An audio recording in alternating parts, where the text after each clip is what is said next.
வந்தாச்சு காலையிலேயே. வணக்கம்.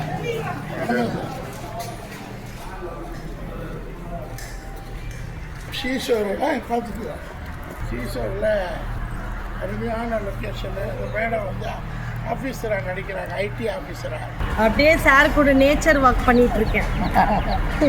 இந்த மாதிரி நடிகைகள் வந்து வளரணும், இதெல்லாம் சினிமாவில் சாதிக்கணும்.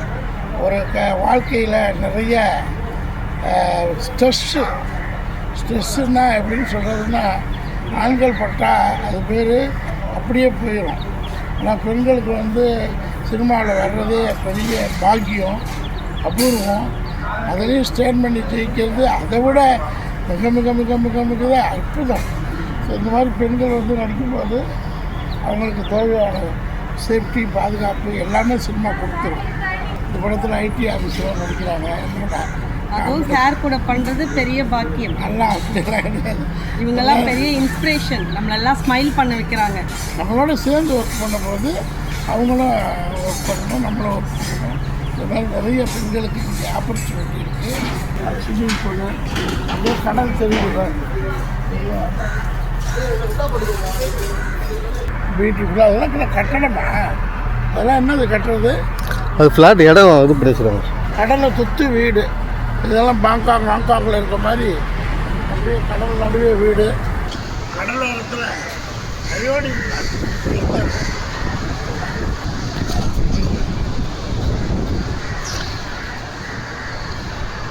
கடலோரத்தில் இந்த அயோடின் காற்று, அதனால தான் எல்லாம் கடலோரத்தில் வந்துடுறாங்க. சுனாமி வந்ததுக்கப்புறம் கொஞ்சம் அலர்ஜி எல்லாம் இருக்கும். இந்த சுனாமி வரலன்னா கடற்கரை வாழ்க்கையில் ட்ராவல், அதாவது எவ்வளோ ஆப்பர்ச்சுனிட்டிஸ் இருக்குது. இந்த 60 வயசுக்குள்ளே நான் வந்து ரிசர்ச் அண்ட் டெவலப்மெண்ட்டு வாழ்க்கையில் நிறைய ஆயிடுச்சு. நிறைய துறை, அறநிலைத்துறையாக இருக்கட்டும், ஜவுளித்துறையாக இருக்கட்டும், அடுத்து ஃபினான்ஸ் துறையாக இருக்கட்டும், நிறைய research and development and practical. But சில மெஜாரிட்டி ரிசர்ச் அண்ட் டெவலப்மெண்ட் போது தனி மனிதன் வந்து ஃபெயிலியர்ஸ் வரும்.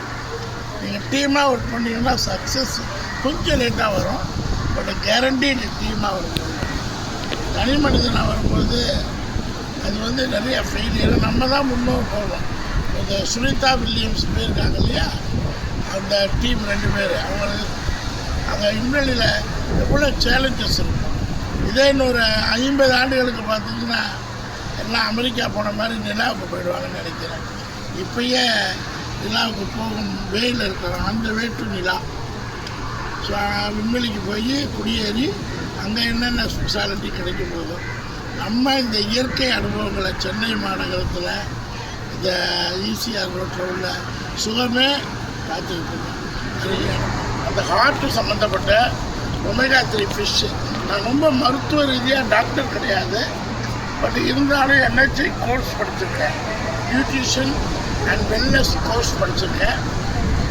அதுபடி இப்போ 60 இயர் நியர் 60. அதுபடி சில மெசேஜஸ் கேதர் பண்ணி சொல்கிறேன். கடலில் வந்து நீங்கள் மீன் சாப்பிட்டா ஃபஸ்ட்டு உங்களுக்கு நல்ல மீன் எதுன்னா திருக்கை மீன். திருக்கை மீன் வந்து நிறைய பேர் சாப்பிட்றதில்ல, வெளியில் கிடைக்கிறதில்ல. பால் திருக்கைம்பாங்க, இன்னொன்று பெரிய திருக்கை. அந்த திருக்கை மீனை வந்து நீங்கள் கட் பண்ணிங்கன்னா அதில் எலும்புகள் நிறையா இருக்கும். அந்த எலும்புகளை சின்ன பால்ஸ்ராவில் வாங்கினீங்கன்னா அதை கட் பண்ணி சின்ன பீஸாக போட்டு குழம்பு வச்சு சாப்பிட்லாம், வறுத்து சாப்பிட்லாம். ஸோ முதல்ல கடல் உணவுகளில் நம்பர் 1 திருக்கை மீன்பாங்க. அதில் தோசை அளவு இருக்கும், அந்த படம் 2 பக்கத்தில் இருக்கும்பாங்க. ஸோ திருக்கைக்கு அப்புறம் ரொம்ப ருசியான மீன் வஞ்சர மீன். வஞ்சர மீன் வந்து ரொம்ப ருசியான மீன். அந்த மீன் வந்து இன்றைக்கி விலைதான் கேட்கவே ஹார்ட் அட்டாக் இருக்கும். இருக்குது எங்களை மாதிரியே மிடில் கிளாஸ் பீப்புளுக்கும். பட் நாங்கள் சினிமா ஷூட்டிங்கில் அவ்வளோ போட மாட்டாங்க. மட்டன் கூட போட்டுருவாங்க ஒரு சில கம்பெனியில். வஞ்சர மீன் போடுறது ரொம்ப டிஃபிகல்ட்டி. அதாவது பெரிய கம்பெனிகளை போடுவாங்க சினிமாவில். ஸோ ஸோ வஞ்சரை மீன் நல்லாயிருக்கும். அதுக்கப்புறம் நெத்திலி மீன் வந்து வறுக்கிறதுக்கு ஃப்ரைக்கு நல்லாயிருக்கும். ஸோ திருக்கை மீன் நல்லாயிருக்கும், எனக்கு பிடிச்ச திருக்கை மீன். அதுக்கப்புறம் வஞ்சரை மீன். அதுக்கப்புறம் பார்த்திங்கன்னா சின்ன வயசுலேருந்தே சாப்பிட்ட மறுக்க முடியாத ஒரு மீன் அயிலை மீன். அயிலை மீன் வந்து ஃப்ரை இருக்குது. அது எங்கே சாப்பிட்ணும்னா பாம்பேயில் சர்ச்சு கேட்டுன்னு ஒரு இடம் இருக்குது. அப்போ நான் தமிழர்களும் மலையாள பீப்புளும் ஒன்றா சேர்ந்து ரோட்டு கடை வச்சுருப்பாங்க.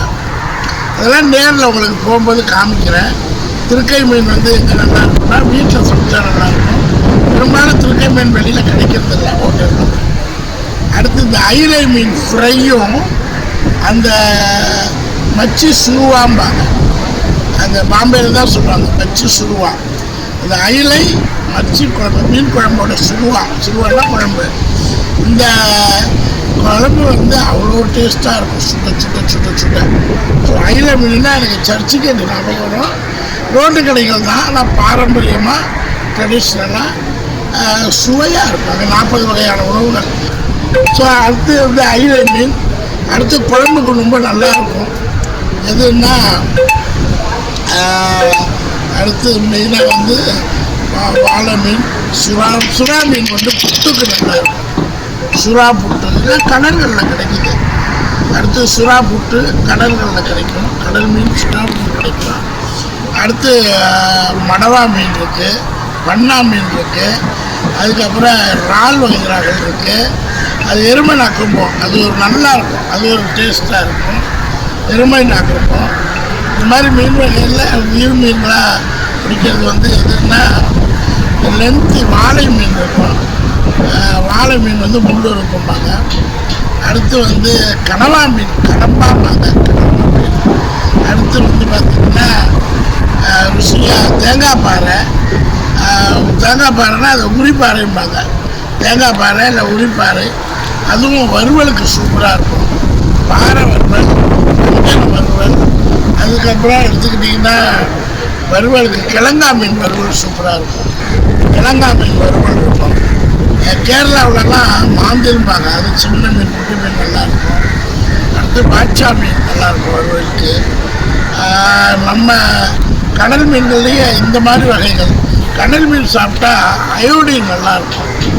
அயோடின் நம்ம நாட்டு மீனில் வந்து விரால் மீன் எப்படி குளிர்ச்சியோ அதே மாதிரி கடல் மீன் வந்து விரால் மீன் டெல்டா மாவட்டங்களில் சாப்பிடுவாங்க.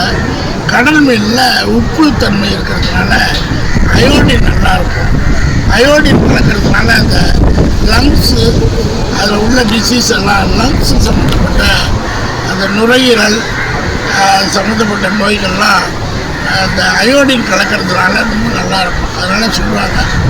அதுக்கப்புறம் மீன்களில் வந்து கெளுத்தி மீன் வந்து கெளுத்தி, கெண்டை, வாழை, இந்த மாதிரி மீன்கள் நாட்டு மீன்கள் வந்து அது ஒரு சுவை. இந்த கடல் மீன்களில் அயிலை, பாறை, உருவான்னு ஒன்று சொல்லுவாங்க. அதுக்கப்புறம் பெரிய பெரிய மீன்கள் பாம்பேயில் வந்து ஃபேமஸ் என்னென்னா பாப்லெட் இங்கே தமிழில் அதில் பேர் பறவை மீன் சொல்லுவாங்க. பாப்லெட் பாம்பேயில் நம்ம மறந்து போச்சு பாருங்க. பல தேசங்கள், பல ஊர்கள், பல தண்ணி, பல ஊறுகாப்பொடி, பல மிளகாப்பொடி, பல எண்ணெய்கள், இப்படி கலந்த கலவை தான் இந்த சரீரம். சுற்றிக்கிட்டே இருப்போம் ட்ராவல்ஸில். ஸோ மீன் வகைகளில் இவ்வளோ மீன். ஒரு சில இடத்துல அந்த கடல் ரோபன்ஸ் நல்லாயிருக்கும், பெருசாக இருக்குமே, இறால்லையே பெருசாக இருக்கும். அதை விட கடல் நண்டு, நீங்கள் 1 கிலோ 2 கிலோ நண்டை வாங்கி நல்லா உடைச்சி, நல்லா வேக உடைச்சி, அந்த நண்டோட சதையெல்லாம் தனியாக எடுத்துட்டு அந்த பார்ட்ஸ் இருக்கு இல்லையா, அதில் சூப் வச்சு குடித்தா அவ்வளோ சுவையாக இருக்கும். பாம்பேயில் கடல் நண்டு வந்து கொஞ்சம் பிளாக்கிஷாக இருக்கும். நம்மளில் தமிழ்நாட்டில் பார்த்திங்கன்னா கடல் நண்டு வந்து எல்லோயிஷாக இருக்கும். சாப்பிட்றதே ரொம்ப சுவையாக இருக்கும். அதுக்காக எல்லாத்தையும் எல்லா இடத்துலையும் ஒரே இடத்துல கிடையாது. பாப்புலேட் வேணா பாம்பே, அப்புறம் இது மாந்தில்னு சொல்லுவாங்க பாம்பேயில். நம்ம ஊரில் நெத்திலி, அப்புறம் ஐர மீன் இருக்கும், குளத்து மீன், விரால் மீன், கெண்டை மீன், அதுக்கப்புறம் இந்த மாதிரி ஒரு 30-40 வகையான சுறா மீன், திருக்கை மீன், அவ்வளோ இது இந்த மாதிரி மீன்கள் வகைகள் சொல்லிக்கிட்டே போகலாம். மத்தி மீன், கேரளாவில் மத்தி மீன் ரொம்ப ஃபேமஸ். தமிழ்நாட்டில் மத்தி மீன் வந்து விலை கம்மி தான். பட் கேரளாவில் அது துபாய் பாரகான் ஹோட்டலில் சாப்பிடணும். துபாய் பாரகான் வந்து துபாயில் வந்து சாப்பிட்றதுக்குமே பிறந்துடும்.